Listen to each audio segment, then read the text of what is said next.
Përshëndetje të dashur miq dhe mirë se erdhe sërish në kuzhinën time.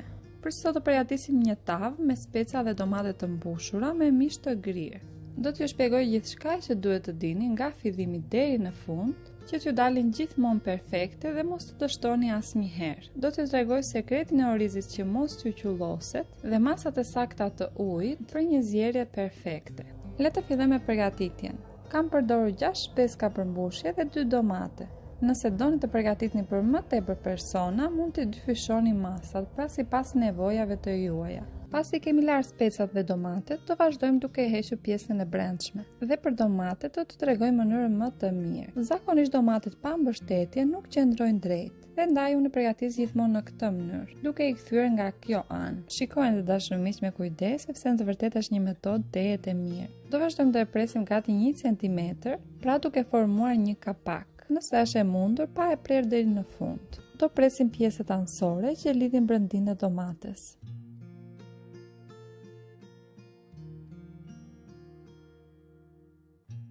Dhe tani me thik do presim qendrën lidhëse të domates. Do e fusim thikën në pjesën e poshtme të domates, duke llogaritur se ku ndodhet qendra. Pa e prerë shumë domaten, vetëm do lëvizim pak thikën tek pjesa që kemi çarë domaten, pra që të sigurohemi që e kemi shkëputur nga fundi. Dhe tani do largojmë shumë lehtë me një thikë ose pirun. Dhe pra siç e shikoni, ishte shumë e lehtë. Pra të dashur miq, kjo është mënyra më e mirë që mos të dëmtojmë domaten dhe pjesa që çavën poshtë domates do na ndihmojë që orizi të ziejë më mirë. Provojeni këtë metodë dhe jam e sigurt se do t'ju pëlqejë tepër. Po ja u demonstroj edhe një herë tjetër.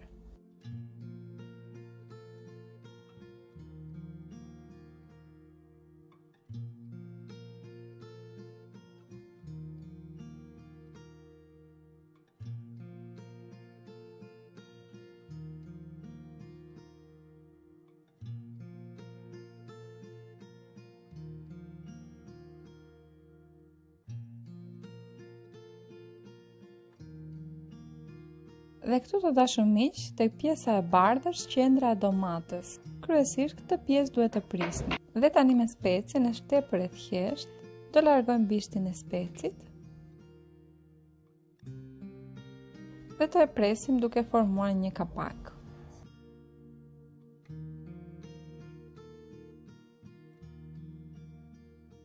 Do largojmë shumë lehtë pjesën e brendshme.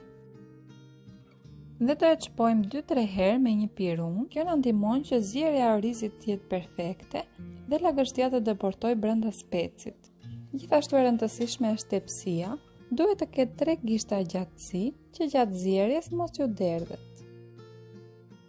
Dhe të ndërna vetën 2 goda 200 ml me oriz. Ka paketime me oriz që lexojnë që janë për të mbushura, ose do përdorni oriz për risotto. Do e hedhim orizin në një tas. Do e lajmë dhe do e kullojmë mirë.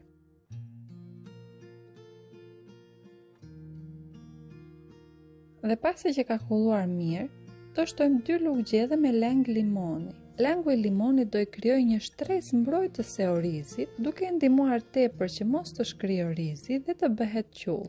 Është në të vërtetë një metodë tepër e mirë dhe nëse e provoni, do e kuptoni se sa e vlefshme që është. Do e trazojmë mirë që çdo kokër orizi të jetë me leng limoni dhe do e lëmë për 30 minuta që të veprojë. Gjatë kësaj kohe do vazhdojmë përgatitjen e gjellës. Do ne nevojiten 3 qep të njoma, 2 specë të kuq, 2 specë jeshil, 1 kungull dhe 2 qep. Në një tigan të thellë ose në një tenxhere, do shtojmë 6 lugë gjelle me vaj ulliri, ose mund të përdorni vajin që juve gatuani gjithmonë. Por vaji i udhirit në të vërtetë i jep një shije teje të mirë. Orizi e ka të nevojshme këtë sasi të vajit, se përndryshe nuk na bëhet i shkërmoqur. Pra lidhet orizi me orizin dhe nuk na bëhet fare i mirë. Sa po shtova qepët dhe do i ka vërdisim mirë për 2-3 minuta.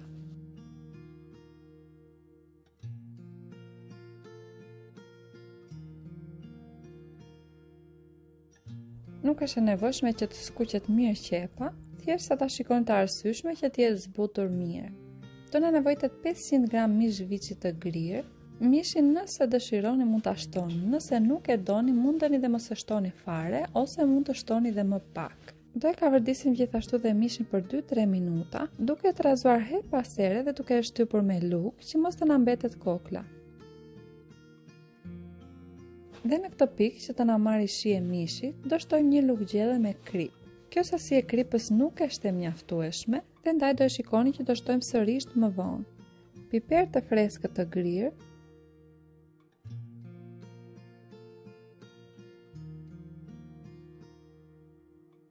dhe mishin e kemi gati. Dhe tani do shtojmë specat, 2 speca jeshil dhe 2 speca të kuq. Siç ju kam thënë në shumë gatimet e mia, speca e kuq është shumë e rëndësishme. I jep një ëmbëlsi gjellës dhe bëhet tepër e shijshme. Do e kaordisim për 2 minuta derisa të zbutet. Dhe tani do shtoj një kungull të cilin e kam ngrirë në rende. Kungulli jep një shije tepër të mirë dhe ndaj unë gjithmonë e shtoj tek të mbushurat. Do e lëm dhe kungullin për 2 minuta të kaordiset dhe të zbutet. Dhe tani kam përdorur 4 lugë gjelle me salcë të hollë. Nëse do përdorni salcë të trash, pra nga ato që lëshojnë ngjyrë, nuk do e nevojitet më tepër se 1 lugë e gjys kafeje me salcë. Kam ngrirë 3 domate në kubik të vegjël. Do jetë e mira që domatet mos t'i grini në rende. Pjesa më e shumta e domates do shkrijë gjatë kaordisjes, ndërsa pjesa tjetër është e mira që mos të humbasi, pra të jetë e dukshme. Dhe pas 4 minutash që domati është shkrirë dhe është bërë salcë, do vazhdojmë të shtojmë orizin, kështu siç është, pa e shplar. Mos keni hiç merak sepse sasia e limonit është tepër e vogël, nuk do ju prishi fare shijen, përkundrazi do t'i japi një shije më të mirë. Dhe tani do shtoj edhe gjysmë lugë tjetër të gjellës me krip. Pra për këtë sasi kam shtuar gjithsej 1 lugë e gjys të gjellës me krip.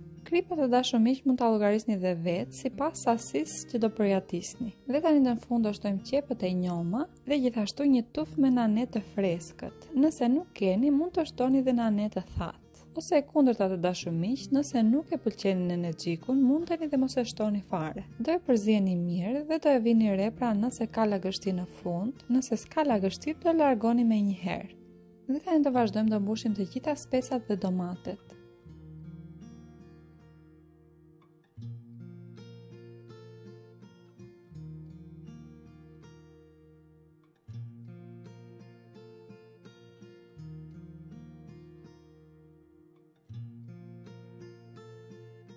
Dhe sa po i mbushëm, sipër do i hedhim pak vaj udhiri specave dhe domateve dhe do i vendosim në furrë në 250 gradë për afërsisht 10 minuta.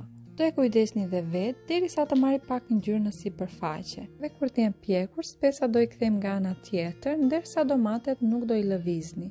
Unë gjithmonë përgatis një sasi më të madhe orizi dhe i shtoj në pranësorë të specave dhe domateve. Por dijeni që pjesa e jashtme do zi pak më tepër. Nëse nuk e doni, thjesht mund të shtoni specat dhe domate dhe mos të shtoni fare në pranësore.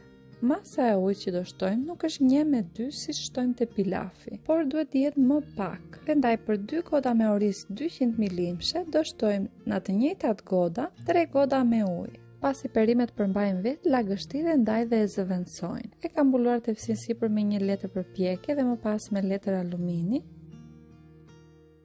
Dhe të e vendosim në furrë për afërsisht 30 minuta, në furrë të paranxehur 240 gradë dhe pas 30 minutave ka këtë pamje, do e zbulojmë dhe të vendosim sërish në furrë që të piqet mirë dhe të marrë ngjyrë sipër.